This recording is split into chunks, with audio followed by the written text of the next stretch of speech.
శ్రీ హరివాయుగురుభ్యో నమః.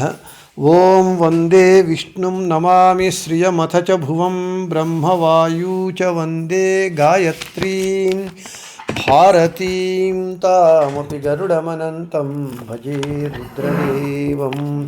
దేవీం వందే సుపర్ణీమహిపతిదయితాం వారుణీమప్యుమాం తాం ఇంద్రాదీన్ కామముఖ్యానపి సకలసురాన్ తద్గురూన్మద్గురూంశ్చ అభ్రమం భంగరహితం అజడం విమలం సదా ఆనందతీర్థమతులం భజే తాపత్రయాపహం.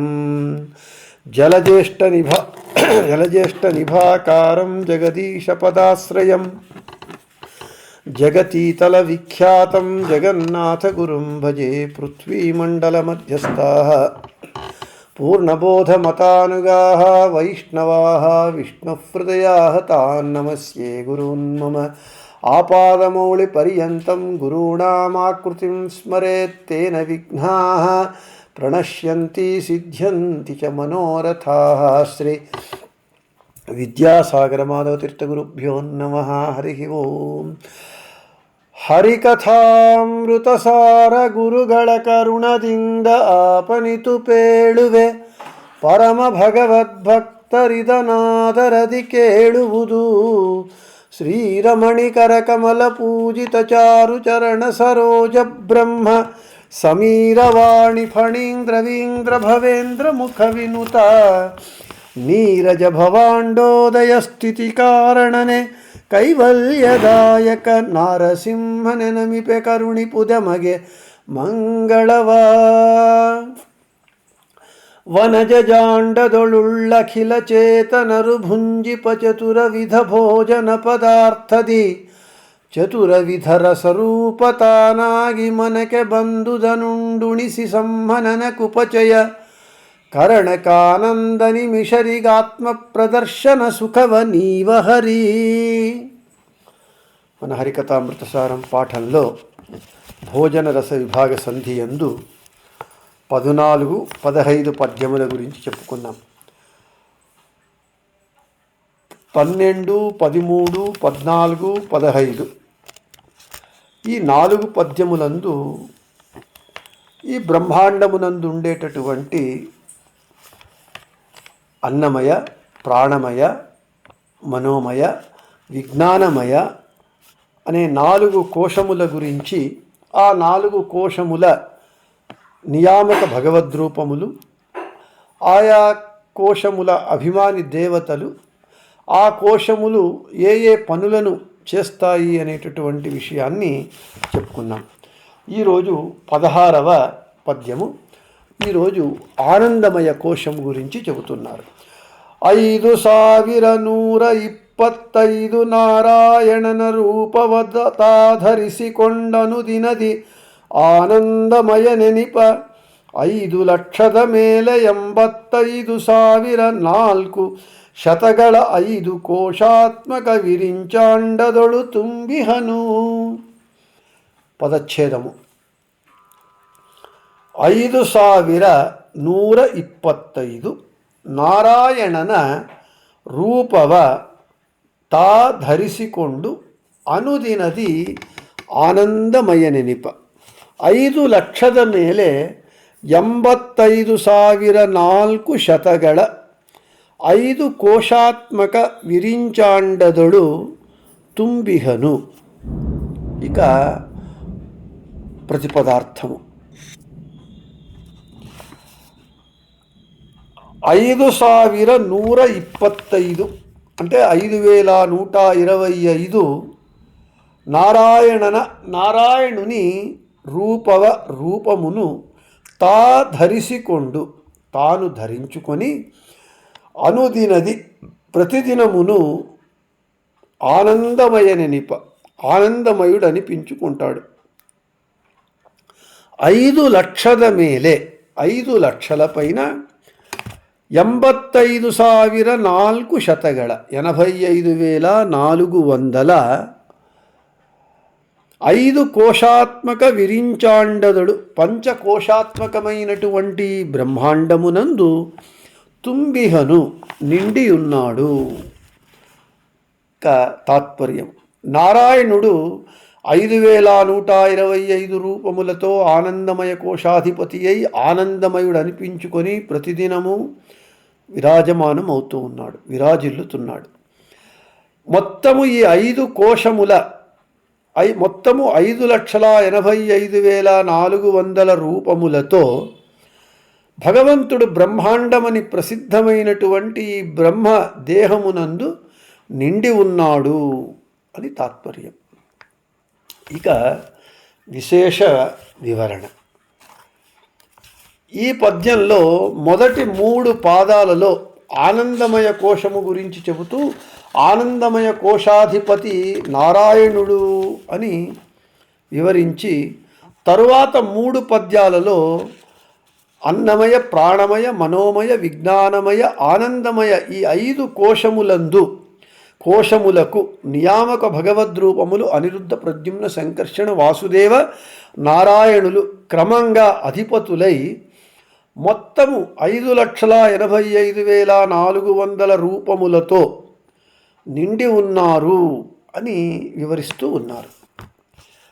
మనకు నారాయణుని భగవద్రూపములు ఆనందమయ కోశంలో 5,125 అనడానికి ప్రమాణము గురువృత్త గ్రంథంలో చెబుతున్నది. 25,000 యుతం 5,000 నారాయణస్య రూపైశ్చ ఆనందమయ ఈర్యత అని చెబుతూ ఉన్నారు.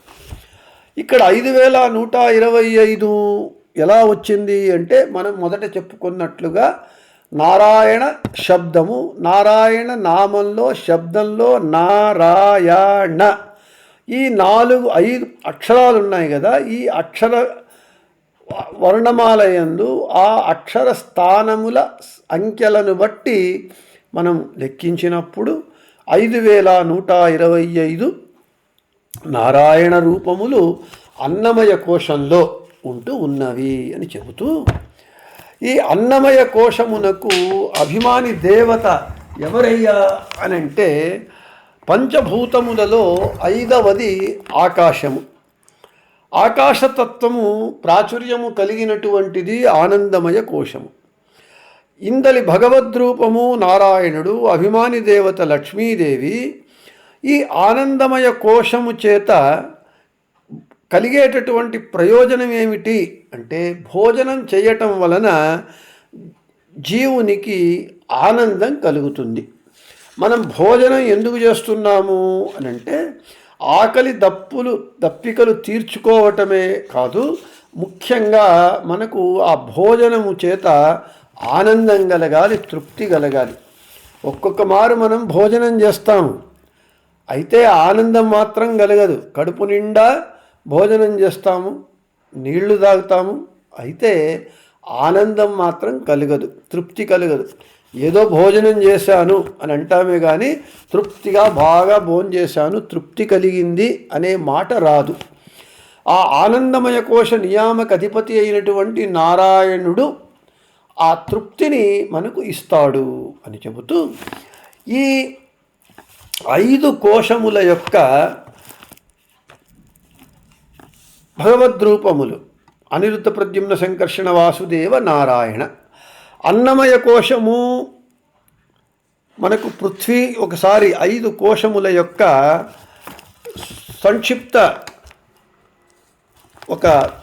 సంక్షిప్తంగా చూద్దాం. అన్నమయ కోశము పృథ్వీతత్వ ప్రాచుర్యము కలిగినటువంటిది. అభిమాని దేవతలు భూదేవి, శనైశ్చరుడు, సమానవాయువు. భగవద్రూపము అనిరుద్ధ భగవద్రూపము. భగవద్రూపములు 8,251. ఈ కోశము యొక్క పని ఏమిటి అని అంటే, ఆకలిని కలిగించటం. ఇక ప్రాణమయ కోశము ఆప్తత్వము, నీటి తత్వము ప్రాచుర్యము కలిగినటువంటిది. వరుణుడు, ఉదానవాయువు అభిమాని దేవతలు. భగవద్రూపము ప్రద్యుమ్నుడు. 5,543 భగవద్రూపములు. ఈ కోశము యొక్క ప్రయోజనము, కార్యము ఆ భోజన పదార్థ పదార్థముల చింతన, వాటిని చింతించేటటువంటి ఆలోచన చేసేటటువంటి ఆ కార్యము. ఇక మనోమయ కోశము తేజ ప్రాచుర్యము కలిగినటువంటిది, తేజస్సు ప్రాచుర్యం కలిగినటువంటిది. అహంకార తత్వాభిమాని దేవతలు, సంకర్షణుడు భగవద్రూపము.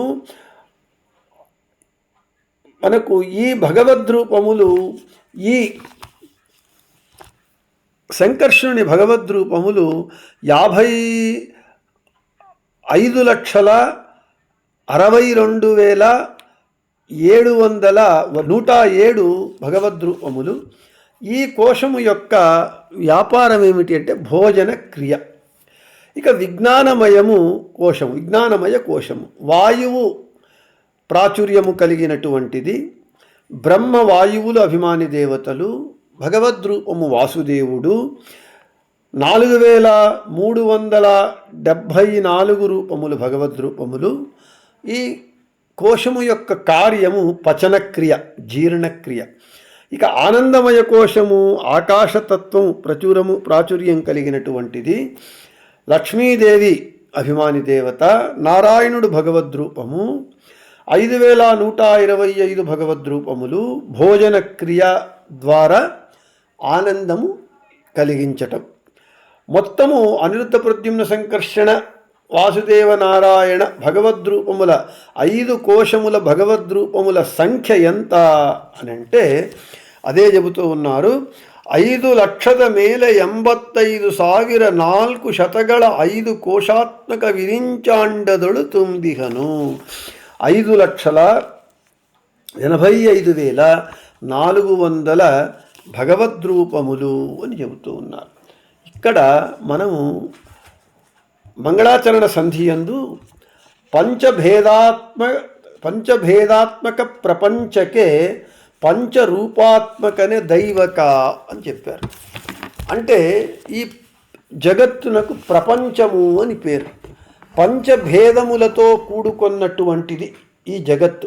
ప్రకృష్టమైనటువంటి పంచభేదములతో కూడుకొన్నది ఈ జగత్తు కాబట్టి దీనికి ప్రపంచము అని. ఈ పంచభేదయుక్తమైనటువంటి ఈ ప్రపంచానికి దైవము 5 రూపములతో ఉన్నాడు. అనిరుద్ధ ప్రద్యుమ్న సంకర్షణ వాసుదేవ నారాయణుడు. ఈ 5 రూపముల వివరణయే ఇక్కడ ఇస్తూ ఉన్నారు. ఎందుకు 5 రూపముల, 5 కోశములు, పంచభూతములు, పంచకోశములు, పంచ భగవద్రూపములు, పంచ కార్యములు ఎందుకయ్యా అనంటే ఈ బ్రహ్మాండము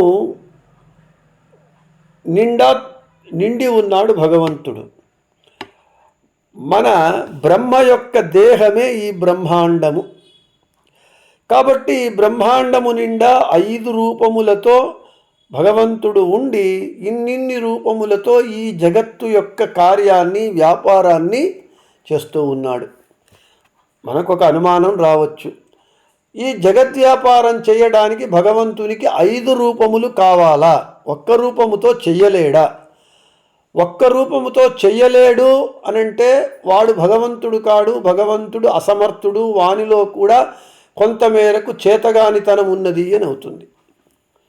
5 రూపములు తీసుకొని చేస్తున్నాడు అనంటే ఒక్క రూపముతో చేత కాదు కాబట్టి 5 రూపములతో చేస్తున్నాడన్నా భగవంతునికి దోషము, ఆపాదన అవుతుంది. కాబట్టి భగవంతుడు వాడు ఏ పని చేయాలన్నా ఎవరి సహాయం లేకుండా సర్వతంత్ర స్వతంత్రుడిగా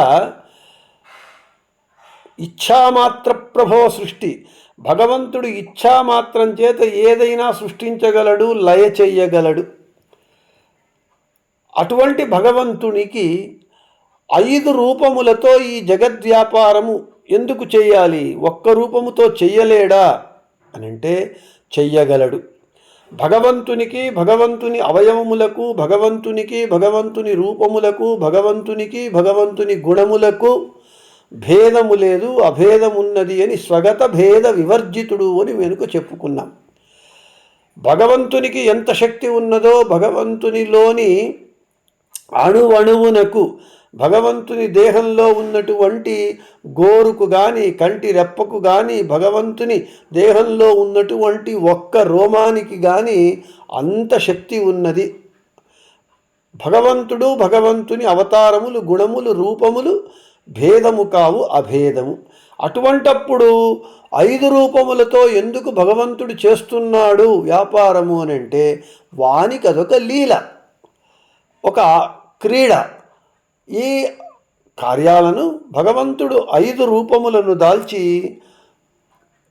చేస్తూ ఉన్నాడు ఈ జగద్ వ్యాపారాన్ని. అది వానికి ఒక క్రీడయే కానీ వానికి ఏ దోషము కాదు అని చెబుతూ ఉన్నారు. ఇంకా మనకు అర్థమయ్యే విధంగా ఒక ఉదాహరణ మాత్రమే, దానిని భగవంతునితో సామ్యంగా సమానంగా తీసుకోరాదు, అర్థం కావడానికి ఉదాహరణ. ఇంటిలో యజమాని ఉన్నాడు. వాడు భార్యకు భర్త, బిడ్డలకు తండ్రి, తండ్రికి కొడుకు. ఈ విధంగా ఒక వ్యక్తి అనేక పాత్రలను పోషిస్తూ ఉన్నాడు. ఒకటే వ్యక్తి అన్ని పాత్రలను పోషిస్తూ ఉన్నాడు. అయితే అందులో కొన్ని పాత్రలను సమర్థవంతంగా పోషిస్తాడు, కొన్ని పాత్రలను సమర్థవంతంగా పోషించలేక తిట్లు తింటూ ఉంటాడు, భార్య చేత, బిడ్డల చేత, తల్లిదండ్రుల చేత. ఒకడే వ్యక్తి ఇన్ని పనులు, తండ్రి చేసేటటువంటి పనులను చేస్తాడు, కొడుకు చేసేటటువంటి పనులను చేస్తాడు. కొంతమంది అన్ని పనులను సక్రమంగా చేసి అందరి చేత పొగిడించుకుంటారు. కొంతమంది ఏ పని చేయలేక అందరి చేత తిట్లు తింటారు. కొంతమంది కొన్ని పనులను చేసి కొంతమంది చేత పొగిడించుకొని మిగతా వారి తిట్టించుకుంటారు. అయితే ఇది మనుష్యులం మనం.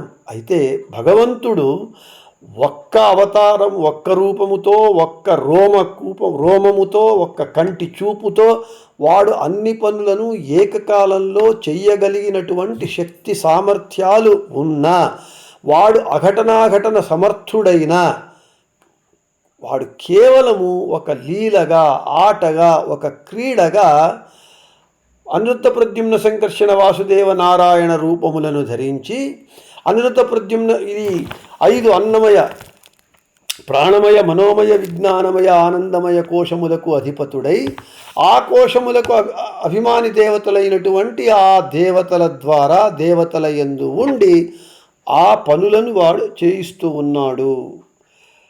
ఇది బ్రహ్మాండము నిండా ఉంటే, మన ఈ స్థూల దేహము బ్రహ్మాండము యొక్క సూక్ష్మ రూపము. బ్రహ్మాండమునందు 24 తత్వములున్నాయి. మన దేహంలో కూడా 24 తత్వములున్నాయి. బ్రహ్మాండము యొక్క సూక్ష్మ రూపమే మన స్థూల దేహము. ఇంకా చెప్పాలంటే బ్రహ్మాండము యొక్క మినియేచర్ మన స్థూల దేహము. ఇది పిండాండ రూపమైనటువంటి ఈ స్థూల దేహము బ్రహ్మాండము యొక్క సూక్ష్మ రూపము లేదా బ్రహ్మాండము యొక్క మినియేచర్. అంటే భగవంతుడు ఈ బ్రహ్మాండము లోపల బయట పిండాండ రూపమైనటువంటి మన దేహం అనేటటువంటి ఈ బ్రహ్మాండమునందు లోపల బయట అనిరుద్ధ ప్రద్యుమ్న సంకర్షణ వాసుదేవ నారాయణ రూపములతో ఉండి మనము భోజనం చేసేటప్పుడు ఈ 5 కోశములకు అధిపతుడై ఈ 5 పనులు సక్రమంగా చేయిస్తూ ఉంటే మన భోజన ప్రక్రియ సజావుగా సాగుతుంది. ఆకలి వేస్తుంది, ఆకలి వేసినప్పుడు తినాలనిపిస్తుంది, తినడానికి ప్రయత్నం చేస్తాము, ప్రయత్నం చేసి తిన్నప్పుడు రుచి కలుగుతుంది, జీర్ణమవుతుంది, జీర్ణం కలిగి శక్తి కలుగుతుంది, తిన్నప్పుడు ఆనందము, తృప్తి, అనుభవం కలుగుతుంది. లేకపోతే ఈ 5 ఏదో ఒక ప్రక్రియ సరిగా జరుగక మనకు తిన్నది జీర్ణం కావడమో, తిన్న తరువాత తృప్తి కలగకపోవటమో, ఆకలే వేయకపోవటమో, ఈ విధంగా ఏవేవో సమస్యలు మనకు కలుగుతాయి. కాబట్టి భోజన ప్రక్రియ యందు భగవంతుడు ఇంత వాని వ్యాపారం ఉన్నది అనేటటువంటి జ్ఞానానుసంధానముతో భోజనం చెయ్యాలి అని చెబుతూ శ్రీకృష్ణార్పణమస్తు, మధ్యేశార్పణమస్తు. అందరికీ శుభమస్తు.